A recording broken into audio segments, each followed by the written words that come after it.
पर सोचिए कि आप क्षमा करते हैं तब आप करते क्या है? कुछ भी नहीं करते।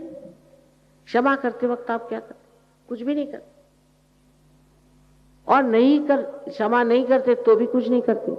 पर जब आप क्षमा नहीं करते तब दूसरों के हाथ खेलते हैं, गलत लोगों के हाथ खेलते हैं, क्योंकि आप ऐसे लोगों के बारे में सोचते रहते हैं जिन्होंने आपको दुख दिया और आप अपने को दुख देते रहते हैं, नाराज होते रहते हैं, परेशान होते रहते हैं। इसलिए अगर आप अभी सबको एक साथ क्षमा करें, उनके बारे में सोचने की भी जरूरत नहीं, कोई सोचने की जरूरत नहीं, ऐसे ही क्षमा करें। क्षमा करते ही आप देखेंगे अभी बड़ा हल्कापन हो जाए। सबको एक साथ क्षमा कर दीजिए, क्योंकि जो आज्ञा का चक्र है ना, ये बहुत संकीर्ण है और इसके अंदर से कुंडलिनी को निकलने के लिए चाहिए कि वो जरा सा खुल जाए। वो क्षमा करने से खुल जाएगा। अपने को किसी चीज में दोषी नहीं समझना चाहिए। अब ये अंग्रेजी तरीका है, उठे सुठे सॉरी सॉरी सॉरी। आजकल, पहले हम लोग तो जब छोटे थे, मतलब हम तो बहुत उम्र है हमारी, तो हम लोग तो आई बेग योर पार्डन कहते थे। तो आजकल ये सॉरी भाई सॉरी का के लिए, सुबह उठो तो सॉरी, शाम को उठो तो सॉरी, हर चीज में सॉरी कहेंगे। अपने को किसी चीज के लिए दोषी समझना, छोटी छोटी चीज में। अंग्रेजी तबीयत ऐसी होती कि अगर आपने चम्मच को उल्टा पकड़ लिया तो हो गया, आप काम से गए। ऐसे ही विचित्र लोगों को क्या कहना चाहिए? अरे भाई, कोई किसी को मार डाले या कुछ करे तो ठीक है, उसी पे वो रात दिन रोते रहेंगे कि अरे मैंने तो चम्मच उल्टा पकड़ लिया था। तो क्या हो गया? ऐसी जो संस्कृति है उथली बिल्कुल, कि चम्मच कैसे पकड़ते हैं आप और कप कैसे पकड़ते हैं और खाना आप कैसे खाते हैं, अरे इसमें रखा क्या? ऐसी उथली संस्कृति के लोग जो हैं वो अपने को बहुत दोषी समझते हैं। हिंदुस्तानी कम है ऐसे, तो उनका ये चक्र पकड़ता, और जब ये चक्र पकड़ता है तो इससे अनेक बीमारियां हो सकती है। तो स्पॉन्डिलाइटिस नाम की जो बीमारी है जिसमें हड्डियां हिल जाती हैं, या अंजाइना नाम की बीमारी है। जो लोग अपने को सोचते हैं कि मैं बड़ा दोषी हूं और बात बात में सॉरी करते हैं, ऐसे लोगों का ये पकड़ा जाता। और इससे आगे चल के हो सकता है कि सारे आपके जो शरीर के अवयव हैं वगैरह वो भी सब लिथार्जिक हो जाए, इसलिए वो भी आलसी हो जाते हैं। इसलिए काहे को बेकार में अपने को दोष देते बैठना? आप में कोई दोष नहीं, जैसे भी है परमात्मा को प्यारे, उन्होंने आपको बनाया, वही जान ले। जो कुछ भी दोष है या निर्दोष है वही जान ले। आप क्यों अपना कायदा कानून चलाते हैं, अपना न्याय देते हैं, अपना जजमेंट करते हैं? उनको करने दीजिए, और नहीं तो कुंडलिनी है, वो अपना जजमेंट दे दे, पर आप अपने को दोष मत दीजिए। बस यही 3 बातें मुझे आपसे कहनी है।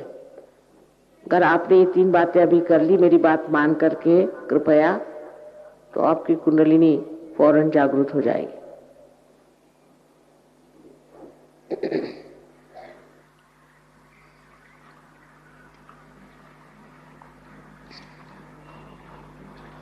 या वेळेला मराठीत मी बोलले नाही, कारण बरीच मंडळी हिंदी जाणणारी आहेत आणि महाराष्ट्रीयन लोकांना हिंदी आलीच पाहिजे, आपली राष्ट्रभाषा। ज्यांना आपल्या राष्ट्राबद्दल प्रेम आहे त्यांनी हिंदी भाषा ही शिकली पाहिजे, त्यात काही कठीण नाही। एकही जर तुम्ही भाषा शिकू शकला नाही तर सहजोग कसा करणार? ही काही संस्कृतात बोलत नाही आहे, मराठी ही फार उच्च भाषा आहे, याबद्दल शंका नाही, आणि अध्यात्माला फार पोषक आहे, त्यातही काही शंका नाही। पण सगळ्यांना समजेल अशीच भाषा बोलली पाहिजे, कारण पूर्वी कुंडली जागरण एकच दोघांचं होत असे। आज सर्व समाजाला जर हे जागरण द्यायचं आहे तर जी भाषा सर्वांना समजते तीच वापरावी लागते। म्हणून मराठी लोकांनी वाईट नाही वाटून घेतलं पाहिजे की माताजी मराठीत का बोलल्या नाहीत। मराठी माझीच भाषा आहे, तशीच हिंदी पण माझी भाषा आहे, आणि सर्वांनी हिंदी शिकून बघा। काय अगदी सोपी आहे मराठीच्या माने।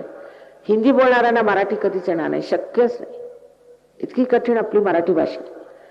2 शब्द बोलले की कळेल की हे नाहीत म्हणून आपल्या इकडचे. तेव्हा तुम्हाला जी भाषा सरळ आणि सहज आहे ती शिकली पाहिजे.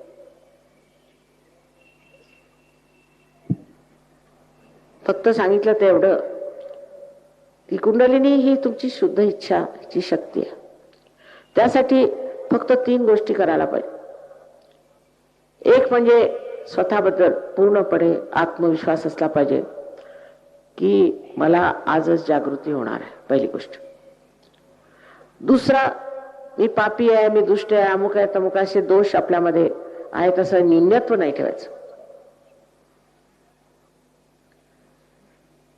तिसरं, सगळ्यांना क्षमा केली पाहिजे. एक साथ, आता हा शब्द हिंदीत नाहीत, एक साथ सगळ्यांना क्षमा करून टाकायची. कारण तुम्ही क्षमा करा अथवा नका करा, काहीही तुम्ही करत नाही, पण क्षमा नाही केली मात्र तुम्ही अशा लोकांच्या हातात खेळता जे तुम्हाला त्रास देतात.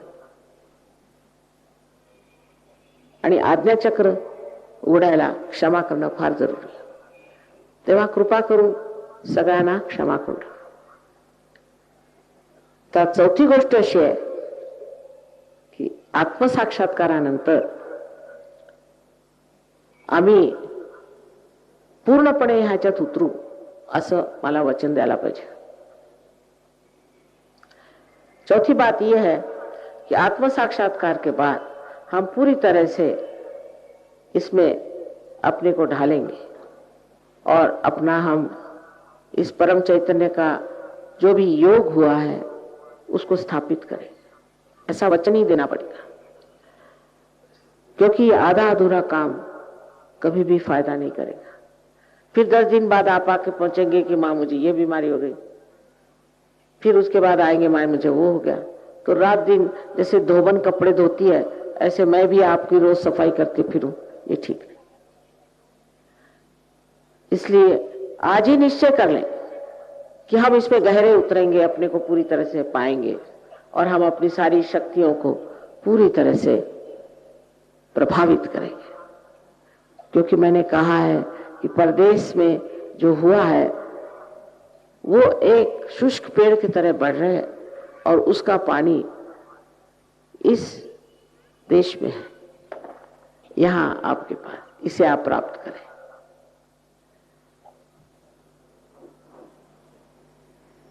सबको मेरा अनंत आशीर्वाद.